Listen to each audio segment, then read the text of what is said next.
Welcome to the Deep Dive, where we take complex topics and get straight to the crucial insights you need. This Deep Dive is sponsored by Stonefly, a leader in enterprise storage, backup and disaster recovery, AI storage, and cloud solutions.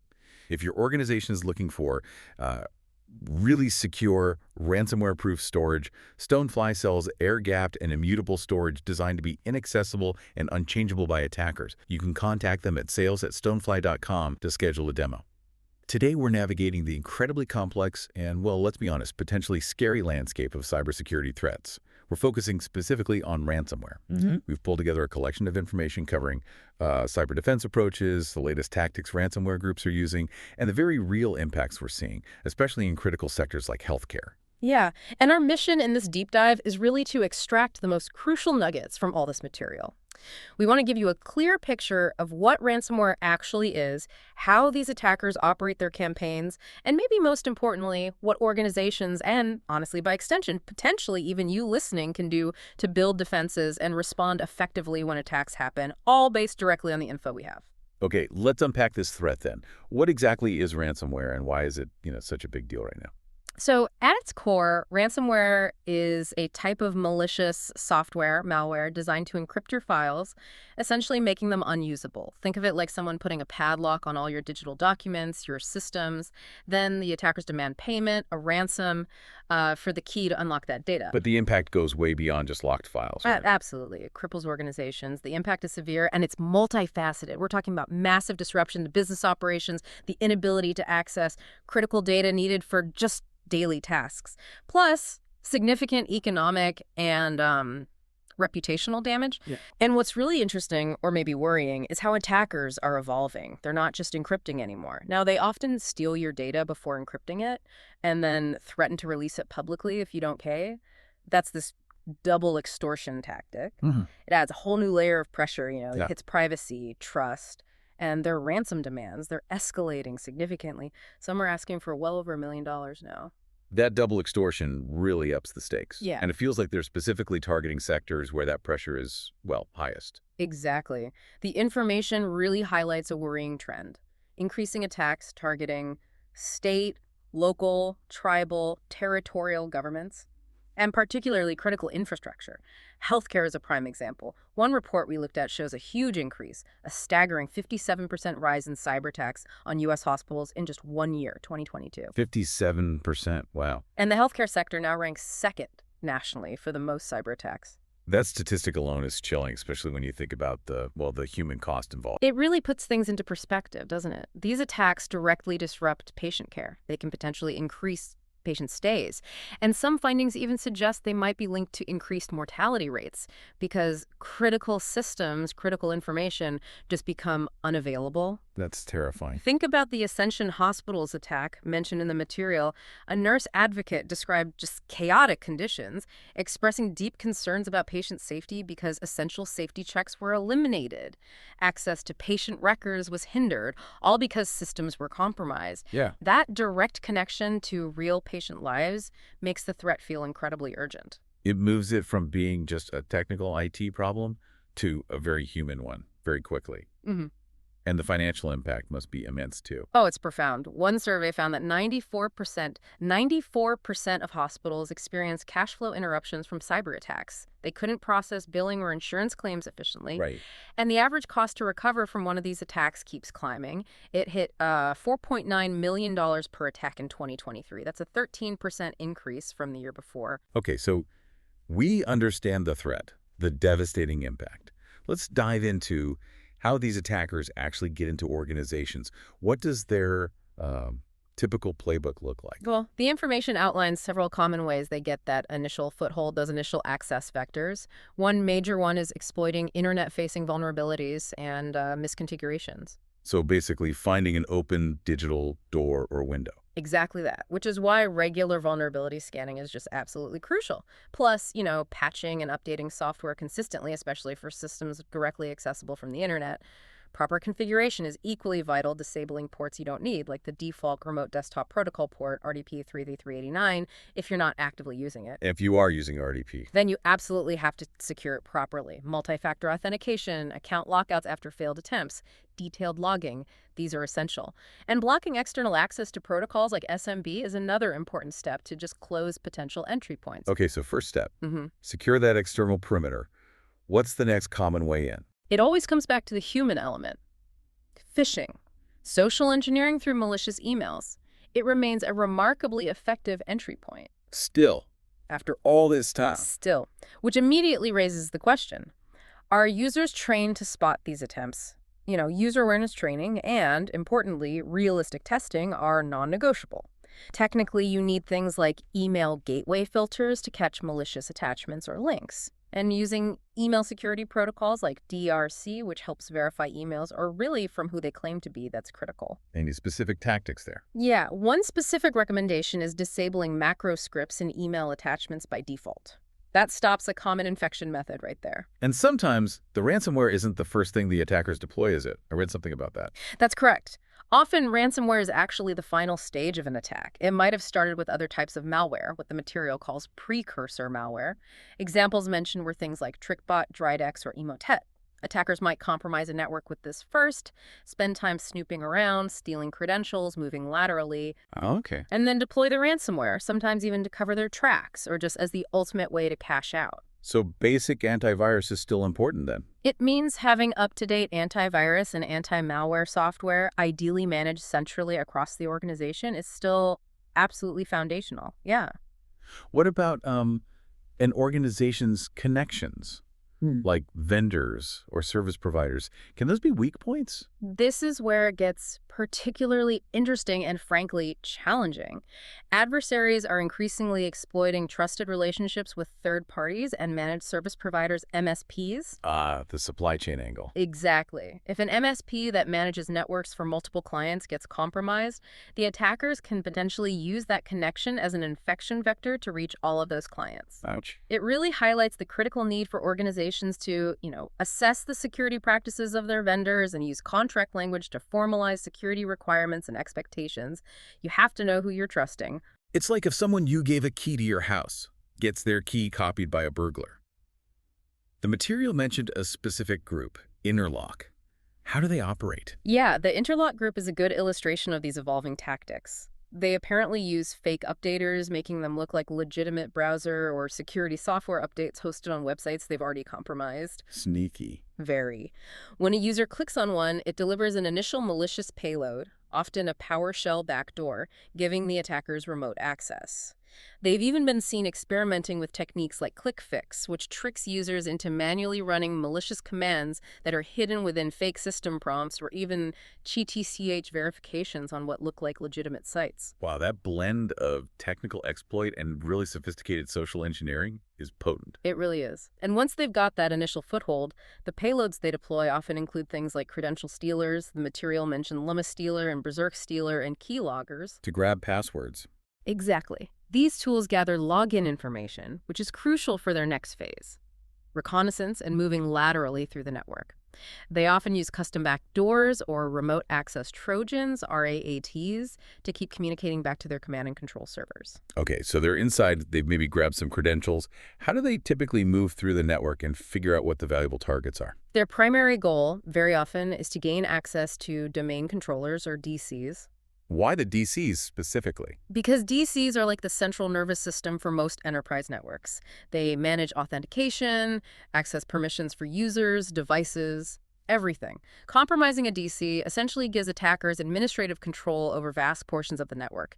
It makes it much easier for them to spread malware, access sensitive data, disable security tools, basically run amok. And how do they move towards them? They often move laterally using legitimate tools, like RDP again, combined with those credentials they stole earlier. To maintain that access and control, they'll use various tools, sometimes legitimate remote access software like AnyDesk or Logman gets abused. Other times, it's command line tools like PuTTY.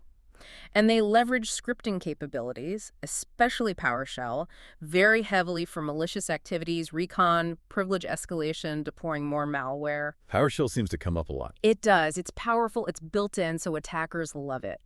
And in some cases documented, they've even used cloud storage tools like Azure Storage Explorer and AZ Copy to pull data out for exfiltration before deploying the ransomware. So knowing your own network inside and out seems absolutely critical at this stage. Absolutely. Organizations need a comprehensive asset management approach. This isn't just, a nice-to-have administrative task. It's foundational security. You need to inventory all your assets, both logical, like data and applications, and physical, like servers and workstations. And crucially, you have to identify your critical systems. That defines critical. The ones absolutely vital for health, safety, core business operations, or revenue generation. Knowing what those are allows you to prioritize your security controls and, if the worst happens, your recovery efforts. And this is where network segmentation comes in, right? Okay. To limit how far they can move if they do get in. Precisely. Network segmentation means dividing your network into smaller, isolated segments, either logically or physically. The idea is, if an attacker breaches one segment, they can't easily just hop over to others. A flat, unsegmented network, that's like a wide open field for attackers. Segmentation creates internal barriers, it contains intrusions, it slows down or even stops that lateral movement. Okay, so we've seen the threat, how they get in, how they move around. How do organizations actually build robust defenses against all this? This is where cybersecurity frameworks provide a really valuable structured approach. Frameworks like the NIST cybersecurity framework offer a kind of roadmap. It has 5 core functions. Identify your assets and risks, protect those assets with controls, detect incidents when they occur, respond effectively to minimize damage, and recover operations quickly. Makes sense. Let's focus on the protect part and prevention. What are the key best practices? Okay, drawing from that protect function and guides like the CISA ransomware guide, there are definitely key prevention best practices. The absolute non-negotiable foundational element. Maintain offline encrypted backups of your critical data. And this is vital. You have to test those backups regularly. Why the emphasis on offline and testing? Because attackers actively search for and try to delete or encrypt any backups they can access.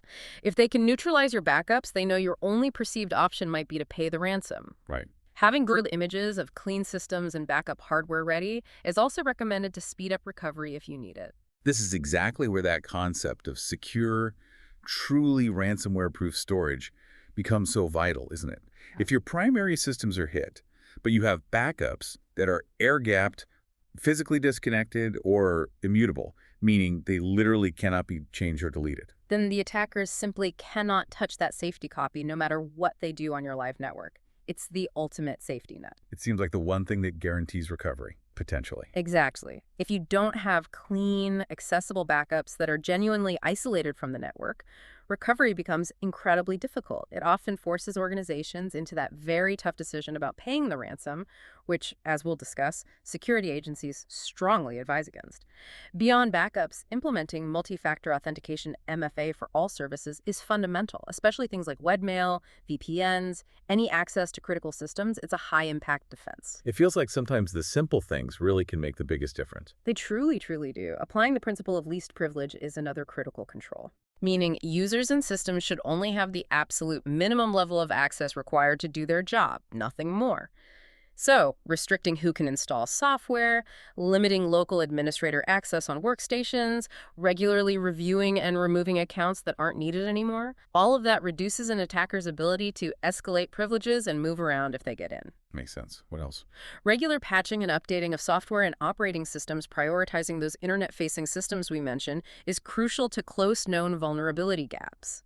Securing cloud environments like Microsoft 365 is also increasingly important as more services move there.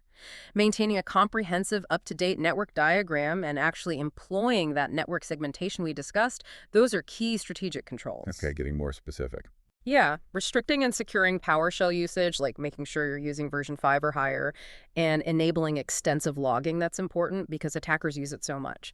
Hardening domain controllers is obviously crucial since they're such high-value targets. That means consistent patching, running the latest OS, restricting who can access them using firewalls, specific group policy settings like enabling SMB signing, auditing NTLM usage. Lots of technical details there. There are, but they matter. And finally, retaining and securing logs from network devices and hosts, ideally sending them to a central, secure location with long retention periods. That is absolutely critical for detecting suspicious activity early and for figuring out what happened after an incident. So it sounds like a solid defense really relies on layers of these often basic but essential practices being done consistently. That's exactly it. Layers and consistency. But what happens when, despite all these efforts, an organization is hit? What's the process for responding effectively? Yeah, the CISA ransomware response checklist provides a crucial roadmap here. The first phase is detection and analysis. The immediate priority: isolate impacted systems. That might literally mean running around and unplugging network cables to stop the ransomware spreading further. Seriously, unplugging cables. In some situations, yes, it's the fastest way to contain it. Then you need to triage systems, figure out the order of restoration, prioritizing the most critical services first: patient care systems, revenue generators, whatever is most vital. Documenting everything you understand about the incident as it unfolds is key, and immediately engaging your incident response team, whether that's internal IT, an external MSP, your cyber insurance provider, and crucially, law enforcement and government agencies. CISA, MSISAC, the FBI, Secret Service, get them involved early. And the material seemed quite clear about not paying the ransom. Yes, the guidance from CISA, MSISAC, and federal law enforcement is very consistent and very clear. They strongly advise against paying the ransom. Why is that exactly? Well, first, paying doesn't guarantee you'll get your data back, or that it will even decrypt properly. Second, it doesn't guarantee the attackers won't still release any data they stole anyway. And third, it directly funds future criminal activity and encourages more attacks. Okay, so don't pay. What's next in the response? The next phase is containment and eradication. This is where you need to collect evidence for forensics, taking system images, memory captures of affected machines. You should consult with law enforcement. Sometimes they have access to decryption tools for specific ransomware variants. Follow any specific guidance for the particular strain you're dealing with.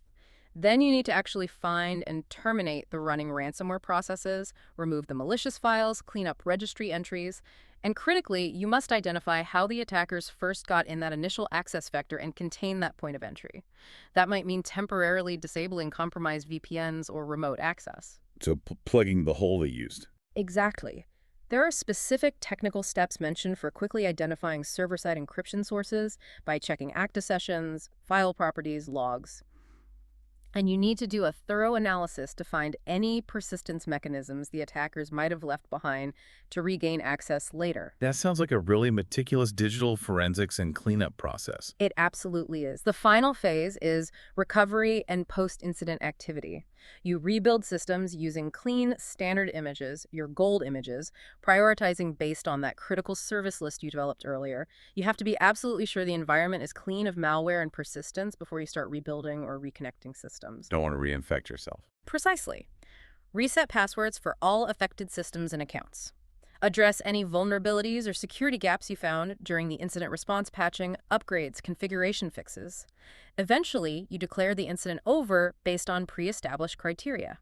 Then, you carefully reconnect systems and restore data. And this is where those offline encrypted backups are your lifeline. You restore from those, being extremely careful, again, not to reintroduce the infection. And after the dust settles? Document everything you learned. Update your security policies, update your incident response plans based on what actually happened. And critically, share those lessons learned and any technical indicators of compromised IOCs you found with CISA or your sector's ISAC or ISAC. Help the whole community get stronger. Okay, bringing this back to a real-world scenario. The Kettering Health situation sounds like a very recent, very clear example of these stages playing out and the kind of disruption they cause. It really is. The ongoing technology outage following that suspected cyber attack caused significant turmoil. You had patients left uncertain without access to their information. The example mentioned of the breast cancer patient unsure if her surgery could even proceed because they couldn't access her records. That vividly illustrates the devastating impact on individual lives, the direct disruption to care. And it definitely sounded like it had the hallmarks of a ransomware attack. Yeah, reports based on information from an anonymous source mentioned that threat of data destruction or public release if the organization didn't negotiate within 72 hours. Classic double extortion. Exactly. It's classic ransomware behavior, especially the double extortion part. And it puts immense pressure on healthcare organizations because the potential for disruption to patient care and safety is just so incredibly high. It creates a really strong incentive for them to pay quickly, unfortunately. You mentioned earlier that these aren't just, lone hackers in hoodies. Right, that observation from the material is really insightful. These sophisticated ransomware groups, they're organized enterprises, seriously. They often have distinct teams handling the technical operations, the negotiation with victims, the financial side. Like a business. A criminal business, yes. They actively try to maintain a reputation, believe it or not, as honorable thieves who will provide a working decryption key if they get paid. Why would they care about reputation? Because maintaining that reputation makes future victims and other attacks more likely to trust them and pay the ransom. It sustains their entire business model. They even use data leak sites to publicly name and shame victims, claim responsibility, and increase the pressure, usually after the attack is done. Got a chilling level of operational maturity for criminal groups. For the public caught up in something like this, like the Kettering patients, what does an incident like this mean for them? Well, concerns about identity theft are absolutely valid when patient data might be involved. Monitoring credit cards for small sort of test purchases is often prudent advice. In the specific Kettering case, the material noted the hospital advised patients they had no evidence personal app data was compromised and stressed they'd never contact staff or patients via social media about the incident, important points for individuals to be aware of to avoid scams during such chaos. Okay, so connecting all these dots, Yeah. from the big frameworks like NIST down to the specific attack tactics like Interlock's fake updaters, the defense strategies, that CISA response checklist, and then the real-world impact we see in places like Kettering Health. What's the key insight we should really take away from all this? I think it really circles back to the foundational importance of those cybersecurity frameworks we talked about. The challenges organizations face, highlighted so clearly by incidents like Kettering Health, and the detailed response stacks outlined in the CISA guidance, they align directly with those NIST functions. Identify, protect, detect, respond, recover.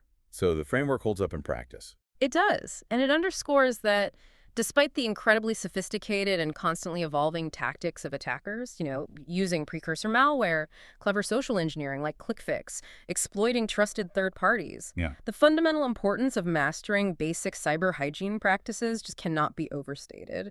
Things like maintaining robust, offline, tested backups, implementing multi-factor authentication universally, consistent patching, network segmentation. These aren't just checkbox items. They're the real barriers. They are the primary non-negotiable barriers that have to be implemented effectively against these very determined adversaries. It feels like this constant race. But maybe the basics are the starting line that too many organizations are still perhaps tripping over before the race even begins. That certainly seems to be a consistent theme emerging from the information we reviewed. Yeah. Which leaves us with a final thought for you, the listener, to consider, drawing directly from the material we've discussed.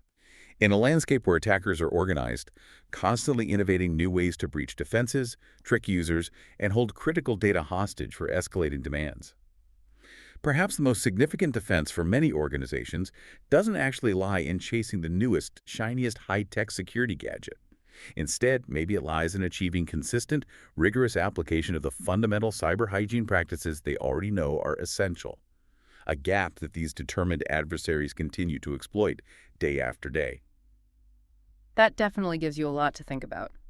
Thank you for joining us for this deep dive into the complex world of ransomware. We hope this provided you with a clearer, perhaps more actionable understanding of the threat and how to approach defending against it. Stay informed, everyone, and stay secure. And thank you again to our sponsor, Stonefly. They are leaders in enterprise storage, backup and disaster recovery, AI storage, and cloud solutions. If your organization is looking for secure, ransomware-proof storage designed for resilience against these sophisticated attacks, Stonefly offers air-gapped and immutable storage solutions. You can contact them at sales@stonefly.com to schedule a demo.